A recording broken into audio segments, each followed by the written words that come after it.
I've always been quick. I always had that baseline speed. Within sprinting, you're talking tenths of a second it can get broken down to, and it's whoever's chest crosses that line first. Each day counts, and each training session, it's just another opportunity to get better. And as much as a cliche as that is, it's so true that if you miss a training session, you're suddenly one behind everybody else, and you just then have to play catch up, which is really hard.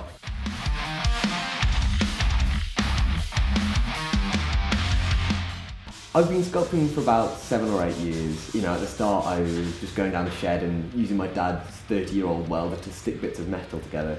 It wasn't until quite a lot later that I realised that it was something I could pursue. I always thought, art was just something people did as a hobby or did for fun. Clearly, working with Grainger and Worrall now, we're at a completely different level. We're using cutting-edge technology, and the work that I produce is vastly changed from that point.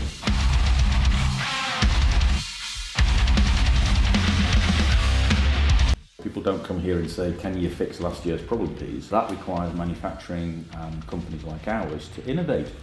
Somebody's got to come up with a solution. The 10 seconds of fame someone gets, or the 10 seconds of glory, you don't see that every day they're waking up at 6, 7 a.m, making sure they work as hard as they can to achieve those goals. And I think that's really inspiring. If I want to get up in the morning, I can't just get up and walk. I've got to get up, I've got to put a leg on. Or if I want to go to run, I can't just run. I've got to warm up, change into a blade, make sure the blade's fitting okay. And if that equipment's not fitting or not working properly, I can't run. The products that we're making are not trivial. They have to do hard work for long periods of time. That's what excites us, that's what we're good at. We have a customer base which is truly global. So this is why working with Grainger and Worrall has really helped. They know what they're doing. They give me the confidence that this component will work with the rest of the figure. They solve the engineering challenges that I don't have the expertise to understand. This whole project is about everyone pushing themselves one little bit further. It's that one little step that we're all taking to shape the future. Para-athletics means just athletics to me. I don't think it should be viewed any differently from any other sport. If someone comes up and talks to me, they talk to me just as a person, just as anybody talks to anybody. It's not easy, and it's not for the faint-hearted.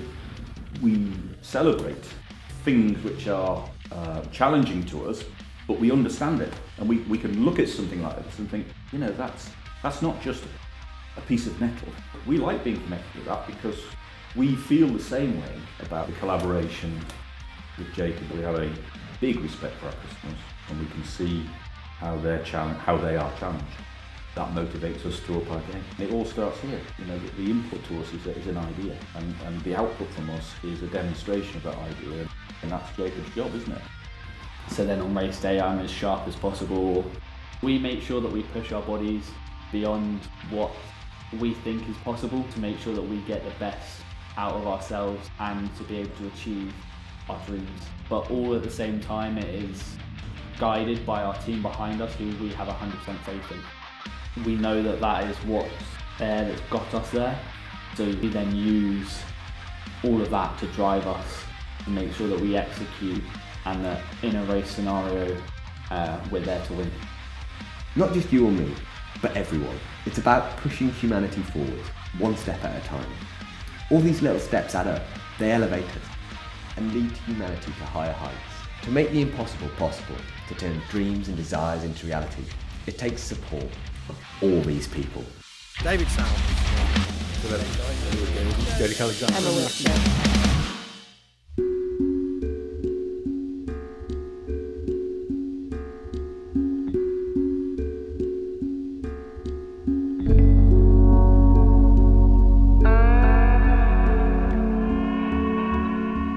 Venus, just jump the line. I just can't seem to share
feel.